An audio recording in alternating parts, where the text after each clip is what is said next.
Cameron, now, even from Australia, we've been able to see just how biased the BBC is, particularly on issues like Israel. And that was one of the stories that was exposed. And I had the journalist behind that story, or behind this whole expose on the show last night. But it was found that BBC Arabia was spreading Hamas propaganda. Well, isn't it terrible? And look, the BBC should be so much better. As a public broadcaster, they should be able to tell the truth and tell the truth without fear or favour. But they're not. They're completely, utterly biased. They're captured of the left. And that's the real problem. And isn't it good? Isn't it good they've finally been caught out and someone's actually going to take them to the courts and potentially cost them dearly? And maybe after that they'll listen. Because goodness knows they haven't listened to the complaints of all the rest of us who say you're biased and not doing the right thing on things like Israel, on ABC or the BBC. So if it takes a Trump lawsuit, well, so be it. Yeah. Bronwyn, you mentioned the ABC a minute ago. Well, Chris Kenny's revealed that the ABC also edited Donald Trump's January 6th speech to cut out the same part that the BBC removed. Have a look. After this, we're going to walk down and I'll be there with you, because you'll never take back our country with weakness. You have to show strength and you have to be strong. So they removed the same part as the BBC did. And then it's also emerged that insiders on the ABC also aired a doctored image of Liberal Senator Jane Hume, and they just claimed that that was satire. I mean, satire on the most serious political show of the week. Bronwyn, do you think there should be an inquiry into the ABC's bias, as Sarah Henderson has tonight suggested? Yes, I think it'd be a very good idea. But for a long time, for years, I've been calling for the Charter, which is in the Act, to be made enforceable. Currently, it says that there are no legal ramifications flowing from that Charter. It needs to be enforceable and for people to take action against the ABC in the courts when they breach it.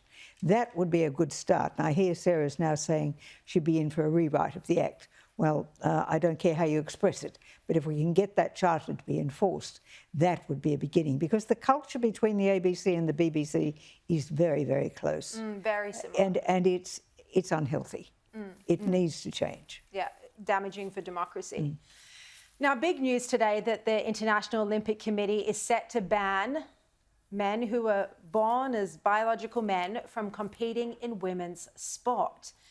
Now, Cameron, we've seen scandals in recent years, including at the 2021 Games. Laurel Hubbard, who was previously a man named Gavin, competed alongside women in weightlifting. And this has been just major issues. So this finally seems like a common sense position from the IOC. Oh, look, too late, though. Too late, Sharri. I mean, this is a simple debate. There are men and there are women. There's men's sports and there's women's sports. That's it. And the Olympics should be celebrating men and women in sport, full stop.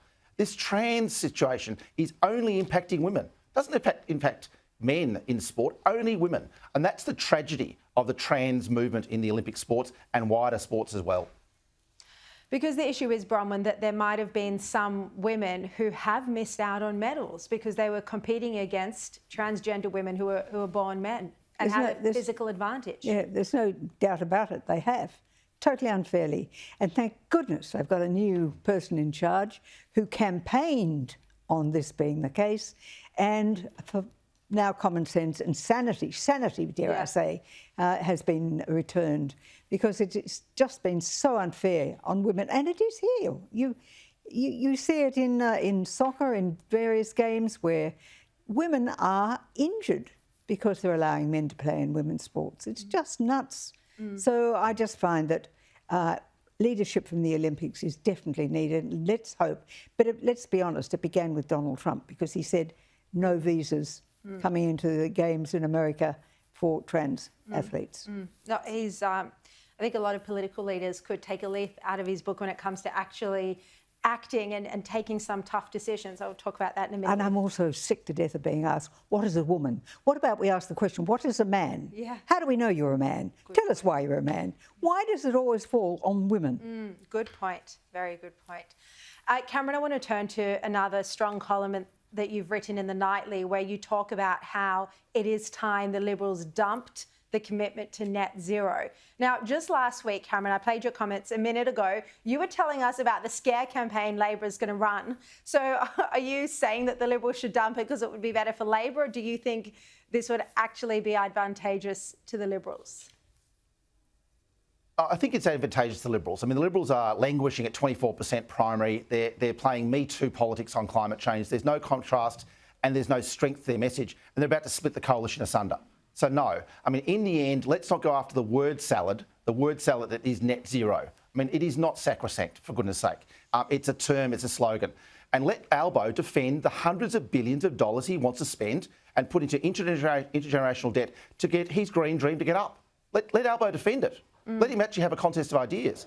No, the coalition should be about climate change responsibly. Climate change should be fought, and that's no problem at all. But to bind us to a net zero plan, which is Albo's plan, he needs to explain that net zero isn't zero cost, Sharri.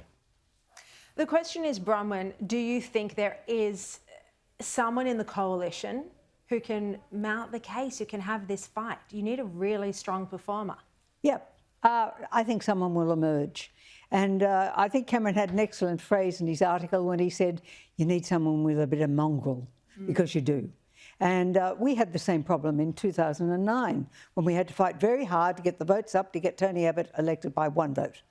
There were still the people who were the greenies, the hangers-on to that issue, but they had to fall in line, and that's what we need now. People know they're hurting, and I think the Nationals came up with 3 very good words: better, cheaper, fairer.